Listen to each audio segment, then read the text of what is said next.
It was 118 degrees in Silver Springs, Arizona, and the Gila River was thick with algae. But Paola was careful to keep that observation to herself. The last time she'd mentioned algae in front of her best friend Dante, he'd shoved a gummy worm up her nose. Algae was green and slimy. It stuck to your feet when you stepped into the wrong part of the swimming hole. It smelled awful. It made the river look weird and alien when the water got too low. But when processed and extracted and purified, an acre of it could create 10,000 gallons of usable biofuel. And wasn't that awesome enough to make up for its general ickiness?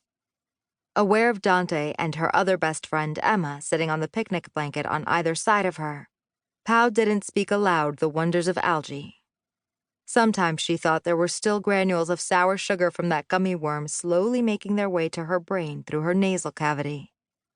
There was a lot of candy spread out before them today, and Pao didn't want to find out what other varieties would feel like in her nostrils.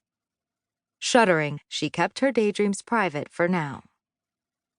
In Silver Springs, the place where Pao was unfortunate enough to have lived since she was 4 years old, there wasn't much to do but daydream. In fact, she had become somewhat of a pro. Sometimes she pondered algae or other fuel experiments. Sometimes which kind of robot could best handle the unpredictable topography of Mars. Sometimes the latest rocket launch and where it was headed. But Pao's spaciness didn't discriminate. She'd also been caught drifting off about her favorite graphic novel series, Double Chocolate Sundaes, and how unfair it was that her mom wouldn't let her get a dog. Spoiler alert, it was really, really unfair. The thought of dogs had her pondering the specifics of certain breeds again, and she was barely aware of Dante and Emma's banter beside her until it was too late. "Earth to Pao," said Dante on her left, his hand inching dangerously close to a bag of Milk Duds, like he could tell she was silently breaking their no-algae agreement. "You might have better luck with Mars to Pao," Emma giggled on her right. Pao let today's gloopy green daydreams float away into the sherbet-colored sky and sat up to face her two friends, smiling in an, "I know I'm weird, but you love me anyway, right?" kind of way. "What did I miss?" she asked. "Best superhero weapons," Emma said. "We were debating Captain America's shield versus Thor's hammer." "Ah, sorry," Pao said. "But either way, you know I don't like weapons that defy physics. It's cheating." Emma smiled and shook her head, her freckles standing out against her pink cheeks, her hair sandy and glossy, hanging in 2 curtains on either side of her face. Beside her, Dante rolled his eyes and huffed, his black hair flopping into his eyes. He tossed it off his face with a flick of his head, a move he'd learned from the older boys on his soccer team. And Pao was feeling so magnanimous she didn't even tease him for doing it.